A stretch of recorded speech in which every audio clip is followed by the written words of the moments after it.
موت ولا أنت مسا سيف ولا أنت مسا منو يحدقن يفكروا لكريستوس زول باولوس نوعيو نافيقة كاغويتاي دمص غاخ سمع نافيقة مسخاخ الزرارب እግዚአብሔር يد أخايلك يدخي እግዚአብሔር مغردو እዩ نسما نسخ انجرا لك مخدس كنجرا هاب النبلا زاغوالي إلكنا باخ سديدو نيرو نسخون እግዚአብሔር ያው ካብዓሉ እንተልክ ይቆይንክስ አካል ከረ እግዚአብሔር እዩ ህይወት ከእግዚአብሔር እዩ ህይወት እግዚአብሔር እዩ ሕብስቲ ህይወት ይነሱ ተሕብስቲ ህይወት ከመይ ትበልዕዮ ንእግዚአብሔር ይካዮ ኮሞዲኻ ንእግዚአብሔር ተቦ ኮሞዲኽ ንእግዚአብሔር ተብዮ ሰበላሸወ አካላት ዘቅንዕ ዝቅድስ እግዚአብሔር እዩ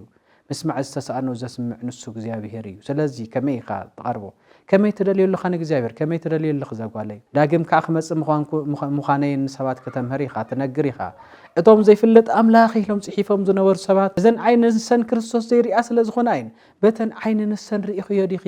ተበር ገዛኸ ዘሎ ነዳይ تزتأمي بتن عين السن دي خير إخيوس بتن كرسوس ذهبك عين إخير إخيو زي تحات أبو خوينوس بك حنت غدان كويناتكي تخالقت كدان دقي مكس قدي في من قدي نزز إيزو زي دلي يوزول زل لبا أبلاك داوي بس كل أخوينات الطرف تعون كوين ونعا نتأميتا سلز عنقلت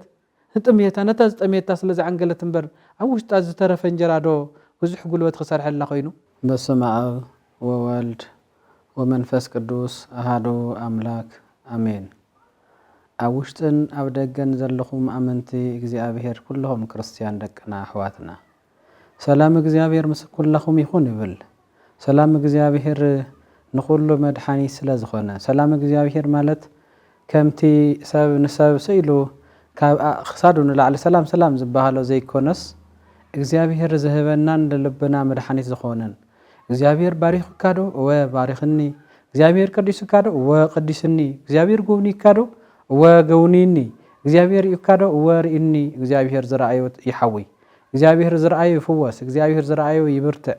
እግዚአብሔር ዝራአዩ ይዝምር እግዚአብሔር ዝራአዩ ትንቢት ይዛረብ እግዚአብሔር ዝገውነዮ እግዚአብሔር ዝባርኾ መንገዱን ሁሉ ይቀንዓሉ አክሊል ህይወት ድማ ይረክብ እዩ ስለዚ በቲ ኩሉ ዘጎናጽፍ አምላኽና እግዚአብሔር ቀረቦ ወደይ ቀረቢዮ ዘጓለይ እግዚአብሔር ሕያዊ ብጣዕሚ ጥዑም ብጣዕሚ ይፈካር أملاخ እግዚአብሔር كل جزء تحسبيه እግዚአብሔር أملاخ طعم مخانو أنت فلتكي حواس منم زي بلو صبات طعم خلخه بتعمي طعمو تماقره طعم كايو እግዚአብሔር ድማ خاون العليو ماريام قالي كبل كلوسي እግዚአብሔር تحنت دمصوس بتعمي يا مدحنيت بتعمي يا فوزي بتعمي يا رديت ماريام قالي زبليكو لماريام عينتا نبعات كنبع زجبره الأزار ودي الأزار زفوتو كبل كله እግዚአብሔር كويو مقابر موت هديمو حمام ون يهدم حمام ون يفوز سلازي أو قدم እግዚአብሔር زلو قال ناي እግዚአብሔር قال نخل فوز سلازخونه بتو قال نسو بتو قال ناي غويتاي بتو قال ناي نغسي بتو ناي قال فقوري غويتاي እግዚአብሔር أكليلي مدحنيتين دحننتين زخونه እግዚአብሔር وحس نفسي وحس هيوتي وحس جاي بتعمي زفتون زفكرون እግዚአብሔር أبوي بتعمي زفتو بتعم خاية زفكرو نقول لنا سلا زفكرنا يو እግዚአብሔር بحكي كم حوكا كم بوخا كم كله غيركا كم أكليلكا غيركا خطريق خلقا ساب قدميو بتعمي تفكير كا يخوين كاب قدميو والحد نقر يتقبرنيها مخنياتو سنا እግዚአብሔር فقر حياليو نسماءتات نصادقان كلهم اسكاو موت زبصحوم اسكاو هيوت فصامه زغادلهم እኮ ናይ እግዚአብሔር فقر እዩ ናይ እግዚአብሔር ኃይለ ፍቅሪ ኃይለ ፍቅሩ ንጳውሎስ እኮ ከመጽ ጎይታይ ከመጽ ናባኻ ኢሉ ዘህጾጾ ጉዳይ እኮ ፍቅሩ እግዚአብሔር እዩ ኃይለ ፍቅሩ ማዕበል እዩ ናይ እግዚአብሔር ፍቅሪ አው ልቡ ዘሐደሮ አው ልባ ዘሐደራ ቅድስቲ ቅዱስ አቦ አዶ ሁሉ አው እግዚአብሔር ዝተፈለየ ዋላ ሓደ የለን ፍቅሩ እግዚአብሔር አው ልቡ ዝተጻሐፈሉ ሞት ዋላ አንተ መጸ ሰይፍ ዋላ አንተ መጸ መኑ ይሐድገን ፍቅሩ ለክርስቶስ ዘለ ጳውሎስ ነው እዩ نافيقة كاغويتاي دمص غاخ سمع نافيقة مسخاخ الزرارب فيت لفيت باولوس ودي ساول باولوس تبلني كتبارخني دمص غاخ تسمعني نافيقة كاللخو يبلو سلازي نزون الزنافق زفتون زفكرن أملاخ قرب يلكا تطعمون تقمسون انبر رحق يلقا زيكونكا سلازي أملاخنا እግዚአብሔር لبونا نقنعو عين لبونا نبريهو بهوت كنملالس قدوس فقاد يخونن الله لما عنتي نزراربو ناي تمرتنا رأسي زخون لب أملاك داويت قدوس እግዚአብሔር منفس وليقليصو منفس وليخو زغلص له حساب بملعلينا خنزرارب كمزي يبل تقال حسبو ለእግዚአብሔር وتهيو نفسكم እግዚአብሔር دليو ንእግዚኣብሔር ድለይዎ ነፍስኹም ድማ ክትሓውያ ከምቲ ኤርምያስ ዝበለኮ እዩ ኤርምያስ ንእግዚኣብሔር ብኸመይ ጌርካ ክትደልዮ ብኸመይ ጌርካ ክትረኽቦ ከም ዘለካ ተዛሪቡ ነይሩ ከመይ ድዩ ተዛሪቡ ኣብ መንገዲ ደወል ኣብ ጎደና ደወል እታ ናይ ቀደም መንገዲ የናይቲ ከም ዝኾነት ሕተት በኣ ድማ ተጓዓዝ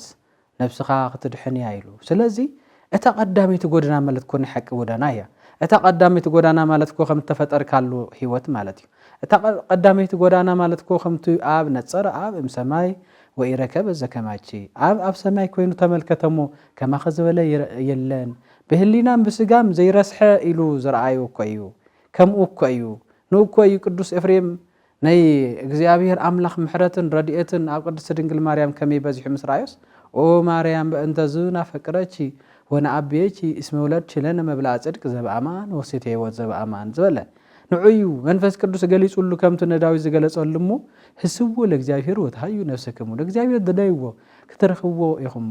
እግዚአብሔር ክትረኽብዎ ኢኹም ዝብል ዘሎ ልበ አምላክ ዳዊት ስለዚ እግዚአብሔር አምላኽና አበይ ስትንረአዮ አበይ ንድለዮ አበይ ንአልሾ እስኪ ቆላሕ በሊ ዘጓለይ ናብ በርኽ ኣሎ እግዚአብሔር ኣብ በርኽ የንኳሓኳሕ ኣሎ ሓብኒ እንጀራ ይብለክሎ እግዚአብሔር ሓብኒ ማይ ይብለክሎ ቀዲሕ ኸይብክዮ ዶ ማይ ኣስቲኽዮ ዶ ንጽምኡ ነቱ ንሳምራዊት ሰበይቲ ጽምኢ ዘስተየ ዘርወየ እግዚአብሔር ማይ ሓብኒ ክብለክ ከሎ በሪ ኮይኑ ንጽምኡ ኣስቲኽዮ ዶ እንጀራ ሓብኒ ክብለክ ከሎ በሪ ኮይኑሲ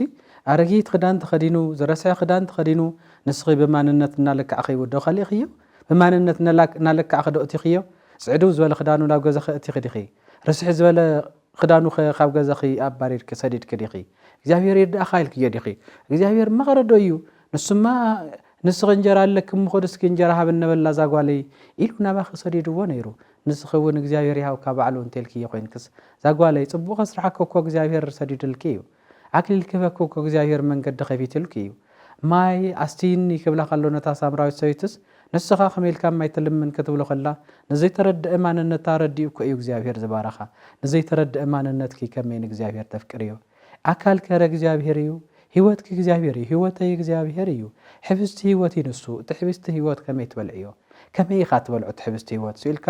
ነፀላኻ ሽፍና ቢልካ ኣፍካ ሸፊንካ ደው ኢልካ ጥራሕ ድዩ ወላስ ዝነብዕ ልብኻ ንእግዚአብሔር ሂብካዮ እግዚአብሔር ዝነብዕ ልብኻ ፈዊስልካ ዝሰምዕ እዝንኻ ንእግዚአብሔር ሂብካዮ ኮሞዲኻ ንእግዚአብሔር ተህቦ ኮሞዲኽ ንእግዚአብሔር ተህብዮ ማዕዱ ክትሳተፍ ከለኺ ጎይታዬ ነፍሰይ አንጽኻ ነፍሰይ ቀዲስካ ደልየካ ኣለኹ ጎይታይ እልሸካ ኣለኹ ዝለኣካዮ ወደኻ ድማ ተቐቢለዮ እየ ዝሃብካኒ መክለይቲ ድማ ኣርቢሐዮ እየ ዝሰደድካለይ ድምፂ ድማ ሰሚዐዮ እየ ኣብ እግርኻ ድንን ኢለ ንብዓተይ የፍስስ ኣለኹ ጎይታይ ንብዓተይ ይፍስስ ኣለኹ ርእስኻ ድማ በሸቶ ይሕብሰካ ኣለኹ ጎይታይ ካብ ሓጢኣተይ አንጽሃኒ ቀድሰኒ ጎይታይ ባርኸኒ ምሳኻ ምንባር ይሓሸኒ ዓለም ክቐትለኒ እዩ ዓለም ጸልማት እዩ ዓለም ሓዘን ይምበር ደስታ የብሉን እዩ ዓለም ሞት ይምበር ህይወት የብሉን እዩ ዓለም ስደት ይምበር መምላስ የብሉን እዩ ዓለም ጥፍኣት ይምበር ምድሓን የብሉን እዩ ዓለም ከርተት ይምበር ዋላ ሓደ ካብ ስደት ኣይምልስን እዩ ካብ ስደት ዝምልስ ካብ ሞት ዘድሕን ካብ ጥፍኣት ዝእክብ ኣምላኽና እግዚአብሔር እዩ ዝነብዕ ዓይኒ ዝሕብስ ዘይሰምዕ እዝኒ ከም ዝሰምዕ ዝገብር እግዚአብሔር እዩ ዝተበላሸወ ኣካላት ዘቕንዕ ዝቅድስ እግዚአብሔር እዩ ምስማዕ ዝተሰኣኖ ዘስምዕ ንሱ እግዚአብሔር እዩ ስለዚ ከመይ ኢኻ ተቐርቦ ከመይ ትደልየሉኻ ንእግዚአብሔር ከመይ ትደልየሉኽ ዘጓለይ እግዚአብሔር ንሳኦል ዝበሎ ርኢኽዮ ሕሩይ ንዋይ ምሩፅ ኣቕሓ ከም ዝኾነስ ሓንቲ ቃል ካብ ሰማይ ሰዲድሉ ናብ ጳውሎስ ሓንቲ ቃል ካብ ሰማይ ሰዲዱ ብናይ ቀደም ሽሙ ፀዊዑ ንሓዱሽ ስም ክህቦ ብናይ ቀደም ህይወቱ ፀዊዑ ሓዱሽ ህይወት ክህቦ ብናይ ቀደም ኣክሊሉ ሪኡ ናይ ህይወት ኣክሊል ክህቦ ብናይ ቀደም እግሩ ሪኡ ናይ ሓዱሽ እግሪ ክህቦ ናይ ቀደም ኢዱ ሪኡ ናይ ሒዚ ሓዳሽ ኢድ ክህቦ እታ ሓዳሽ ኢድ መልእኽትታት ትጽሕፍ እያ እታ ናይ ቀደም ኢድ ግን ክስ ትጽሕፍ እያ ነይራ እታ ናይ ቀደም እግሪ ናብ ክሲ ትወስድ ንክርስቲያን እያ ነይራ እታ ናይ ሒዚ እግሪ ግን ናብ ክርስቶስ ትኽተል እግሪ እያ እታ ናይ ቀደም ሰውነት ብግልወታት ትምካሕ እያ ነይራ እታ ናይ ሒዚ ኣካል ግን ንክርስቶስ ተሰለፈት እያ ኣካላ ንእግዚአብሔር ዝሃበት እያ መንፈስ ቅዱስ ንምሕዳር መንፈስ ቅዱስ ቤተ መቅደሳ ዝኸፈተት ኣካል እያ ንሳ ካበይ ድያ መፅያ ካብታ ድምፂ ዝለኣኸሉ እኮ እዩ እግዚአብሔር እንዳደለየ ነይሩ እግዚአብሔር የምልኽልኹ እንዳበለ ነቶም ዘምልኹ ዝነበሩ ሰባት በግጉይ ርድኢት ይኸይድ ነይሩ ጳውሎስ ጉልበተኛ ብምዃኑ ብጉልበቱ ይምካሕ ነይሩ ሓያል ብምዃኑ ብሓይሉ ይምካሕ ነይሩ ልዕሊኡ እግዚአብሔር ሓያል ከም ዘሎ ልዕሊኡ ብርሃን እግዚአብሔር ንኹሉ ዝኣልን ንኹሉ ድንን ዘብልን ካብ ዓይንኻ ቀርፈት ዘውድቕ እሞ ዝፀረግ ዓይኒ ኣካል ዝቅድስ ዘማዕርግ ዘስተኻኸል ከም ዘሎስ ረሲዑ ነይሩ ረሲዑ ብጣዕሚ ረሲዑ ነይሩ ነቶም ዝኣምንዎ እናሳደዶም እንዳሃለወ ድምፂ እግዚኣብሔር ካብ ሰማይ መፂሓ በቲ ናይ ቀደም ሽሙ ፀዊዓ ናብ ሓድሽ ከተሳገሮ ከምዚ ኢላቶ ሳውል ንምንታይ ተሳደደኒ ኣለኻ ድሕሪ እዚኣ እያ እታ ንዋይ ሕሩይ ምሩፅ ኣቕሓ በለለእኸካ ኣለኹ ንሞት ኣይትፈርሕን ኢኻ ናይ ብሉይን ናይ ሓዲስን እናመስጠርካ መልእኽቲ ክትፅሕፍ ኢኻ ንዝሓዝኑ ሰባት ከተፅናዕኒ ኢኻ ንኒ ዲዮናስዮስ ኣብ ናይ አሬስፋጎስ ስቴድዮም ኮይንካ ንኣቶም ከተምህሮም ኢኻ ካብ ልደተይ ካብ ትንቢት ጀሚሩ ካብ ልደተይ መምፀአይን ሞት ኣሸኒፈ ምዕራገይን ዳግም ከዓ ክመፅእ ምዃነይን ሰባት ከተምህር ኢኻ ትነግር ኢኻ እቶም ዘይፍለጥ ኣምላኽ ኢሎም ፅሒፎም ዝነበሩ ሰባት ዝፍለጥ ምዃነይ ክትገልፀሎም ኢኻ ብድፍረት ከተምህሮም ኢኻ ከይፍራዕኻ ንሂወትካ ከይሰሳዕኻ ንሞት ከይሰሳዕኻ ዋላ ባሕሪ ተቐንኻ ዋላ ብጥሜት ዋላ ብዕርቃን ዋላ ብበረኻ ብሸፋቱ ፍርሓት ብሕዋትካ እውን ፍርሓት ኣብ ከተማ ኣብ ገጠር ኩሉ ብዙሕ መከራታት ናይ ኣይሁድ ግርፋት ከይተሸነፍካ ተሓኪስካ ክትደልየኒ ንዋይ ሕሩይ ምሩፅ ክትኸውን ኢኻ ቅድሚ ምባሉ ኣምላኽና እግዚኣብሔር ብናይ ቀደም ሽሙ ፀዊዑ ሳውል ኢልዎ ኣብየት ጎይታዬ ዓይኑ ወዲያው ተሸፊነን እዘን ዓይን ንሰን ክርስቶስ ዘይርኣ ስለ ዝኾነ ዓይን በተን ዓይን ንሰን ርኢኽዮ ዲኺ ተበር ገዛኸ ዘሎ ነዳይ ትዝጠመየ በተን ዓይን ንሰን ዲኺ ርኢኽዮስ በተን ክርስቶስ ዝሃበኪ ዓይኒ ኢኺ ርኢኽዮ በተን ክርስቶስ ዝሃበካ ዓይኒ ዝሃበኩም ዓይን እንታይ ርኢኹም ኮይንኩም ብሓቂ እየ ዝብለኪ ዛጓለይ ብሓቂ እየ ዝብለካ ዝወደይ ብሓቂ እየ ዝብለኩም ኣሕዋተየ ብእውነት ፍቁራት ናይ እግዚኣብሔር ደቂ እንተሪኢኹም ኮይንኩም ጥሚት ኢልኩም ዝጠመየ ገጹን ዝደኸመ ኣካሉን ተመልኪትኩም እንጀራ ቆሪስኩም ክተህብዎ እዩ ዝገብር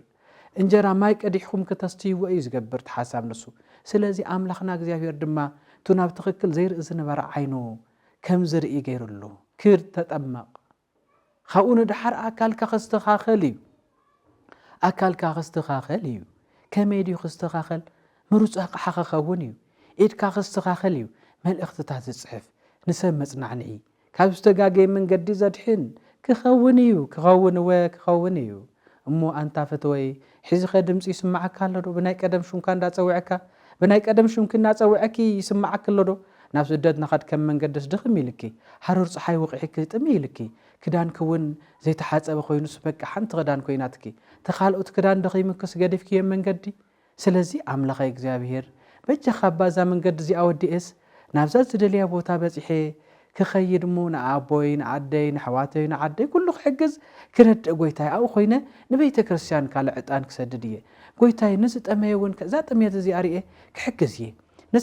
ንዝተሓዝን ትነብዕ ሓፍተይ እውን ክሕግዛ ክረድኣ እየ ኣብ ጎና ክኸውን እየ ጎይታይ ጥራሕ እዛ ጎዳና እዚኣ ዝሃረር እዚኣ ካብ ሽፍታ ድሒንካ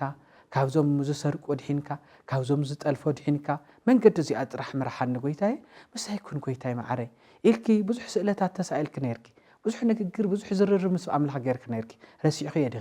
ረሲዕኻዮ ዲኻ ቶም መንገዲ ተውጉዕዞ ዝተዛረብካዮ ተሰኣልካዮ ስእለት ተዛረብካዮ ኣብ ቅድሚኻ ደው ኢሉ እግዚኣብሔር ከም ዝረኣየካ ዘሎ ናይ ማርያም ስእለ ልእለ ቢልክ እናሰዓምኪ ናሓቆፍክያ እታ ንእሽቶን ስእሊ ተዓባይ ስእሊ ናይ መድኃኔ ዓለም ስእለ ውፂኺ እናሰዓምካያ ጎይታይ ይረድኣኒ መንገዲ ምርሓለይ እንዳበልኪ ከምቱ ጠሚክ ዝነበረው ጠሚዎ እዩ ተበረኽ ኮይኑ ዝልምነከ ወይ ከዓ ሃብኒ እንጀራ ዝብለክ ዘሎ ማይ ፀሚእኒ ዝብለክ ዘሎ ንሱ እዩ ዘጓለይ ስለዚ እግዚአብሔር ድለይዎ ዝብል ዘሎ ድማ ልቢ ኣምላክ ዳዊት ነዚ እዩ እግዚአብሔር ድለይዎ ዝብል ዘሎ ጳውሎስ ካብኡ ንድሓር ድምፁ ምስ ኣስምዖ ኣካሉ ምስ ባረኸሉ ምስ ተጠመቐ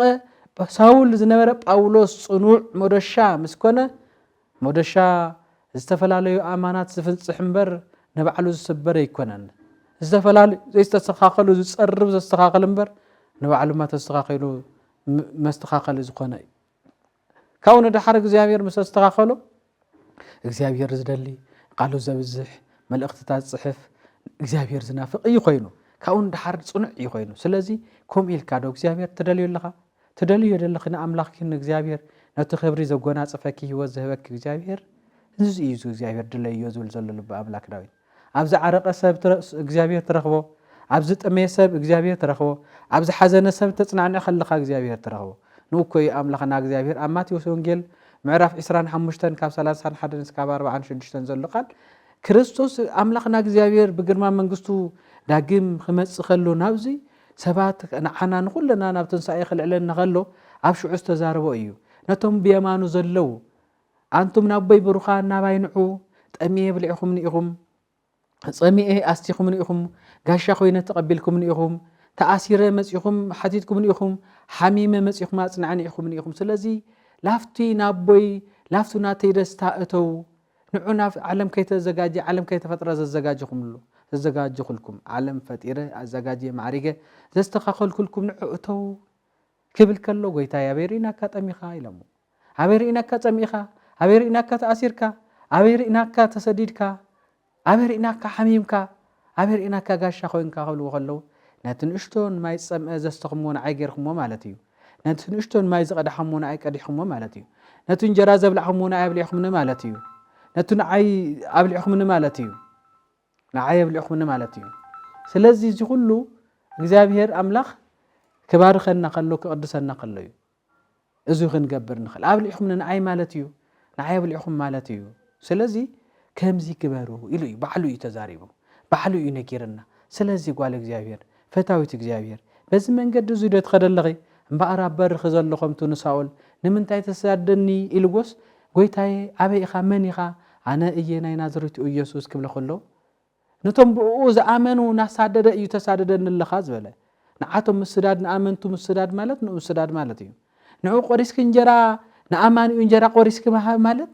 ንእግዚኣብሔር መሃብ ማለት እዩ ንዝጸምአ ቀዲሕኺ ማይ ምስታይ ማለት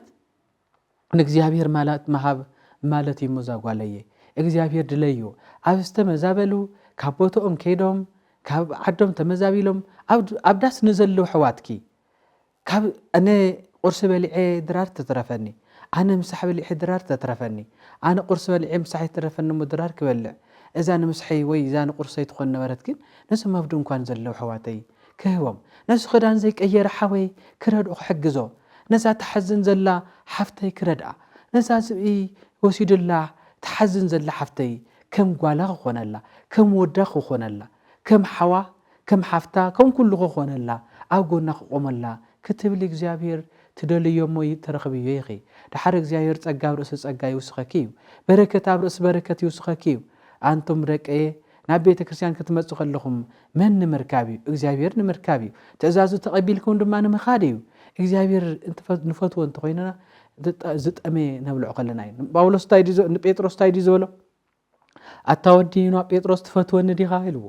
ኣነ ከም ዝፈትወካ ንስኻ ትፈልጥ ኢኻ ክብለ ከሉ እንታይ ዝበለ ኣባጋዕ ይረእየን ገላግለ ይረእየን መሓሰ ያሰማርየን ምውፃእ ምእታዋ ይኽእላን እሞ ከይጠምያ ከይስበራ ከይስደዳ ከይበተና ረኣየን ስምዓየን ንሳተን ድምፂ ካይለልያ ንስኻ ድማ በብስመን ሰይመን ከምቲ ኣነ መሪሐ ዝኸደን ዝነበርኩ መሪሕ ካየንክድ ናታተን ቆርበት ናጎፈፍካ ጥራሕ ኣይትንበር ናታተን ቆርበት ናጎፈፍካ ለኽዳንካ ጥራሕ ጮመአን እንዳበላዕኻ ጥራሕ ኣይትንበር ንኣተን እውን ሓልወን ተንከባከበን ረኣየን ከይበተና ከይሞታ ብሕማም ከይጠፍኣ ስለዚ ኣምላኽና እግዚአብሔር ከምዚ ዝብለና ዘሎ ኣንታ ፍትወይ ኣንተ ፍትውቲ ጓለይ ስለዚ ዝመልእኽቲ እዚ ንዓና ንኹለና እሞ እግዚአብሔር ኣምላኽና ምእንታን ክባርኸና እቲ ኣብ ገዛ ክቕልቅል ኢሉ ገጹ ካልእ ገጽ ገይሩ ማለት ብጥምየት ዝጎስቆለ ገጹ ብጥምየት ዝጎስቆላ ኣዴኺ ጠሚዋ ዓሪቓ ገዛ ሓፅያ ዝብላዕ ዘይብሉ ኮይኑ ዝስተ ዘይብሉ ኮይኑ ዝኽደን ዘይብሉ ኮይኑ እምበር ናትክ ተረፍ ተቐቢላ ደረጃ ኮፍ ኢላ ዶ ትበልዕ ነይራ ከምቲ ንስኺ ኣብ ሳሎን ኮፍ ኢልክ ትበልዕዮ እንጀራ ከምቲ ንስኺ እንጀራ ከስንክ ታቢልኪ ሕሩጭካ ጥሕንኪ ትበልዕዮ እንጀራ እኮ ጠፊእዋ ኣይኮነን ተረፍና ሓሰብ ተቐቢላስ ኣብ ደረጃ ኮፍ ኢላ ምስ ቆልዓ ኮይና ተረፍ ጥዑም ኮይኑዎ ንዓኣ ንጥሜታ ስለ ዝዓንገለት